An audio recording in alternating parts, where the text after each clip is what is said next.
সৃষ্টিকর্তা একজনই, তিনি বিভিন্ন রূপে আত্মপ্রকাশ করে আমাদের মধ্যে বিরাজ করছেন। তাই তার প্রতি অভিযোগ সৃষ্টি কবিতায়। তোমার সৃষ্টিতে খুব অহংকার, নাকি লজ্জায় মাথা নত হয়ে গেছে? সৃষ্টির আদি থেকে কি রেখে এসেছ?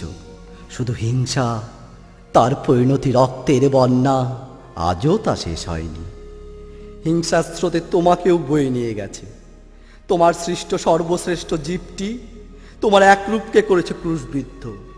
তোমার কি তবু ওদের নিয়ে গর্ব? তুমি কেন হয়েছ বহুরূপী? কখনো মন্দিরে, কখনো মসজিদে, কখনো গুরুদুয়ারে, কখনো অন্য কোথাও। তোমার বহুরূপতার অন্ধকারে কখনো ধ্বংস হয়েছে মন্দির, কখনো মসজিদ।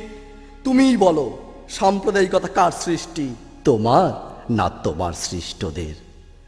তোমার সৃষ্টিতে এখন শুধু ভাইরাস। শুরু হয়েছে মহামারী, দম বন্ধ হয়ে আসে। নিঃশ্বাসে অসামাজিকতা, অমানবিকতার গন্ধ। কানে শুধু ভেসে আসে তোমার সৃষ্ট মনুষ্যত্বহীন স্বার্থান্বেষী একদল মানুষের কার্যকলাপ।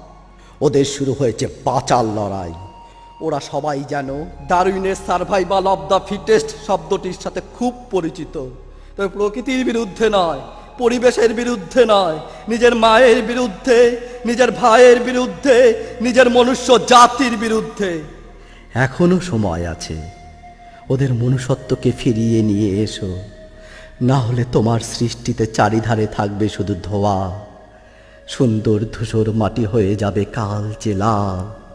তারই উপর দিয়ে শুধুমাত্র চোখের জল নিয়ে তোমাকে একলা হেঁটে যেতে হবে।